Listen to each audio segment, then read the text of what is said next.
Welcome again to another part of my World Cup preview series. This is the final team we'll be analyzing as a preview, which is Honduras, team in Group H that will be playing Chile in their first game, and the other teams in the group are Spain and Switzerland.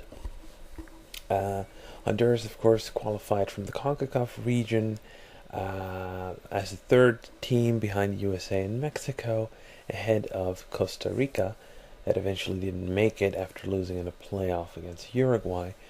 Honduras were quite lucky to get to the get in the third place in the group because USA beat Costa Rica in the final game. They managed to clinch it.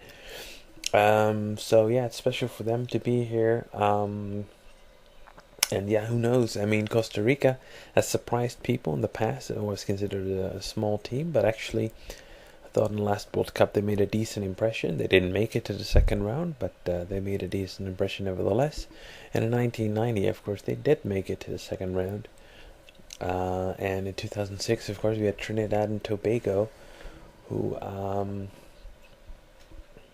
managed to draw against Sweden and narrowly lost against England. They did okay, and who knows? I mean, Honduras, they're up against two decent teams, Chile and Switzerland, and one of the best teams, Spain. So we'll have to wait and see how they can do. Looking at the players, I've never seen Honduras play a whole full game, so it's difficult to give you a proper analysis. Looking at the team, up front, probably the most famous players, the big players, David Suazo, he now plays for Genoa, played for Inter. There's Carlos Pavon, who is now 36, playing in Honduras. He's a very important player for them.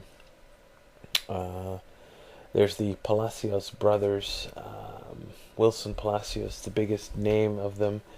I guess he's a midfielder, plays for Tottenham. There's also Henry Thomas, who plays for Wigan Athletic. They also have Edgar Alvarez in the midfield, who plays for Bari in Italy. But these players play for decent teams. Some of them, defender Maynor Figueroa also plays for Wigan Athletic.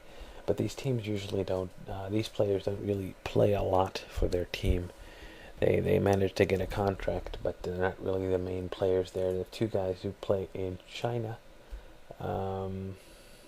Mauricio Sabillon and Jerry Palacios, and one guy playing for Anderlecht in Belgium, Victor Bernardes. That's Bernardes, sorry. Anyway, Honduras, I mean, not a big name. It's quite a surprise that they managed to qualify ahead of Costa Rica. Costa Rica's been doing well in friendlies lately. Honduras, on the other hand, they,